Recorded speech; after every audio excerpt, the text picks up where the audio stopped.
नमस्कार दोस्तों, एक बार फिर से आप सभी का हार्दिक स्वागत वेदर अलर्ट चैनल पर। और पोस्ट मानसून सीज़न में अक्टूबर के महीने में साइक्लोनिक स्टॉर्म तेज के बनने की संभावनाएं काफ़ी ज़्यादा प्रबल होती हुई नज़र आ रही है। और साइक्लोन क्या रहेगा, इसका प्रभाव साइक्लोन किन राज्यों को हिट करेगा, साथ ही साथ किस इंटेंसिटी लेकर ये चक्रवाती तूफान भारत के राज्यों पर तबाही मचा सकता है, सब इन्फॉर्मेशन मैं आपको इस वीडियो में दूंगा। साथ ही साथ ये सिस्टम क्या भारत के उन राज्यों तक पहुंचेगा जहां पर लगातार इस समय भीषण वर्षा हो रही है, उसके अलावा भी जहां पर सूखा क्षेत्र बना हुआ है वहां पर भी साइक्लोन की क्या कुछ संभावनाएं नज़र आ रही है, इसके ऊपर बात करेंगे।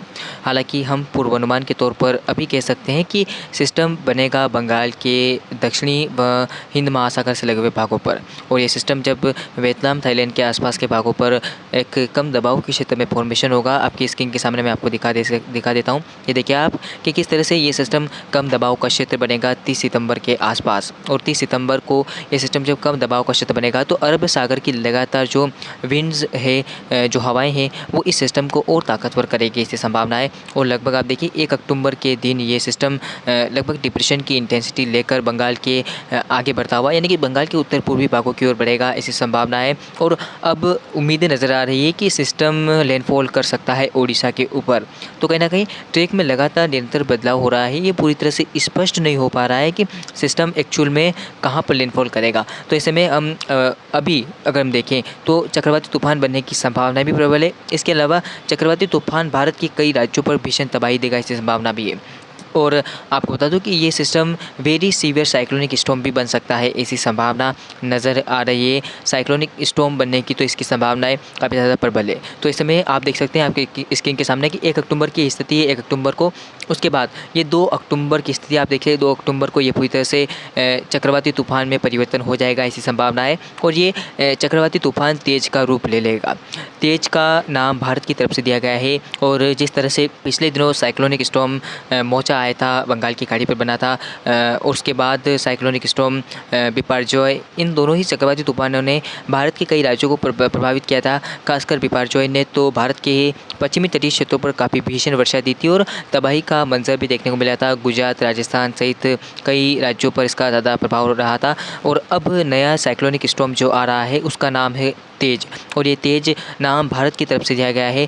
भारत ने बारी बारी से जो नाम देने का क्रम रखा हुआ है, ऐसे में इस बार जो साइक्लोनिक स्टॉर्म का नाम होगा वो रहेगा तेज। तो तेज कहीं ना कहीं इस बार बिपरजॉय से भी और खतरनाक और भीषण माना जा रहा है। मौसम वैज्ञानिकों का कहना है कि इस बार जो चक्रवाती तूफान बन रहा है यानी कि तेज, ये तेज और भी खतरनाक होगा और भी भीषण होगा, यानी कि बिपरजॉय तूफान जो आया था उससे भी खतरनाक रूप ले सकता है, ऐसी संभावनाएं जताई जा रही है। तो कहीं ना कहीं जो आपके स्क्रीन के सामने आप देख सकते हैं, ये जो सिस्टम बन रहा है ये साइक्लोनिक स्टॉर्म तेज होगा और ये तेज बंगाल की खाड़ी पर बनेगा। और इसका लैंडफॉल आप देखिए किस तरह से, अगर मैं आपको आगे दिखाने की कोशिश करूँ तो एक्सट्रीमली सीवियर साइक्लोनिक स्टॉर्म में ये पहुंच सकता है। हालांकि अभी साइक्लोनिक स्टॉर्म बनने की संभावना है, लगभग इसके 100 से ऊपर की विंड्स इसके अंदर चल सकती है हवाएं, और 150 किलोमीटर प्रति घंटे की रफ्तार से भी इसके ऊपर हवाएं जो है वो चल सकती है। तो ऐसे में अभी इसके ऊपर पूरी तरह से स्पष्ट नहीं है, जब तक मेट डिपार्टमेंट यानी कि भारतीय मौसम विज्ञान विभाग कुछ कह नहीं सकता इसके ऊपर, यानी कि आगामी समय में पूरी तरह से स्पष्ट होगा। हालांकि अक्टूबर के शुरुआती दिनों में साइक्लोन तेज भारत के राज्यों को प्रभावित कर सकता है, ऐसी संभावना नज़र आ रही है। और आगे आप देखिए कि लगभग 4 अक्टूबर को ये सिस्टम तटीय इलाकों को लैंडफॉल करेगा। आंध्र प्रदेश और उससे सटे हुए उड़ीसा के भागों पर ये सिस्टम टकराएगा। उस समय काफ़ी भीषण तबाही ये दे सकता है, ऐसी संभावना नज़र आ रही है। इसके बाद ये उत्तर पश्चिमी दिशा में आगे बढ़ेगा, ऐसी संभावना है। और उसके अगर स्पीड की बात करें उस समय तो लगभग 100 से 150 किलोमीटर प्रति घंटे की रफ्तार से ये सिस्टम लैंडफॉल कर सकता है, ऐसी संभावना नज़र आ रही है। हालाँकि इतना भी ये प्रभावशाली नहीं होगा।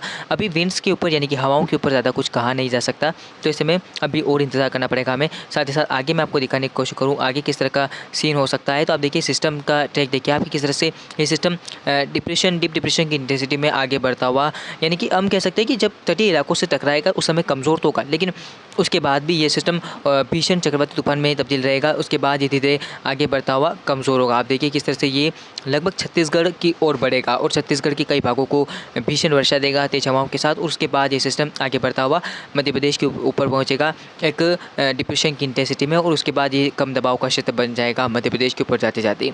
तो कहीं ना कहीं इसके प्रभाव से उत्तर पश्चिम भारत और साथ साथ पूर्वोत्तर भारत सहित मध्य भारत के कई राज्यों पर भीषण वर्षा रिकॉर्ड की जा सकती है। ऐसे में संभावना नज़र आ रही है। कहीं ना कहीं अगर हम देखें तो साइक्लोनिक स्टॉर्म तेज की आहट बंगाल की खाड़ी पर नज़र आती हुई दिखाई दे रही है। आप देख सकते हैं कि ये सिस्टम तटीय आंध्र प्रदेश और तटीय ओडिशा के भागों पर लैंडफॉल कर सकता है। भुवनेश्वर और आसपास के भागों पर इसका लैंडफॉल हो सकता है, ऐसी संभावना नज़र आ रही है। हालांकि ये पूरी तरह से स्पष्ट नहीं है। कल तक सिस्टम का फोरकास्टिंग दिखा रहा था कि ये सिस्टम आंध्र प्रदेश को हिट करेगा और उसके बाद अब आज ओडिशा को लैंडफॉल की स्थिति बता रहा है। तो ऐसे में अभी पूरी तरह से स्पष्ट नहीं हुआ है, सुनिश्चित नहीं हुआ है कि ये सिस्टम पूरी तरह से आंध्र प्रदेश और आसपास के भागों पर या उड़ीसा और आसपास के भागों पर लैंडफॉल करेगा। तो हम ज़्यादा कुछ कह नहीं सकते। और इसके बाद यानी कि ये सिस्टम जब 6 अक्टूबर तक खत्म होगा, मध्य प्रदेश के ऊपर पहुँचेगा, उसके बाद आप देखिए बंगाल की खाड़ी पर एक और नया कम दबाव का क्षेत्र बनता हुआ नजर आ रहा है। तो कहीं ना कहीं लगातार बंगाल की खाड़ी पर सिस्टमों का फॉर्मेशन होगा, ऐसी संभावना दिखाई दे रही है और लगातार सिस्टम बनेंगे। ऐसे में अभी जो चक्रवाती तूफान तेज की बात की जा रही है, तो ऐसे में तेज बनने की संभावना भी प्रबल हो रही है। तो लगातार निरंतर मैं आपके साथ अपडेट के साथ बना हुआ हूँ, किस तरह का सीन होता है साइक्लोन को लेकर, क्या संभावनाएं होती है आगामी समय में, मैं लगातार आपको स्पष्ट करता रहूँगा किस तरह से चक्रवाती तूफान बनने की संभावना रहती है। ऐसे में आप लगातार मेरे साथ बने रहे। तो फिलहाल इस वीडियो में इतना ही, मिलते हैं अगले वीडियो में। धन्यवाद।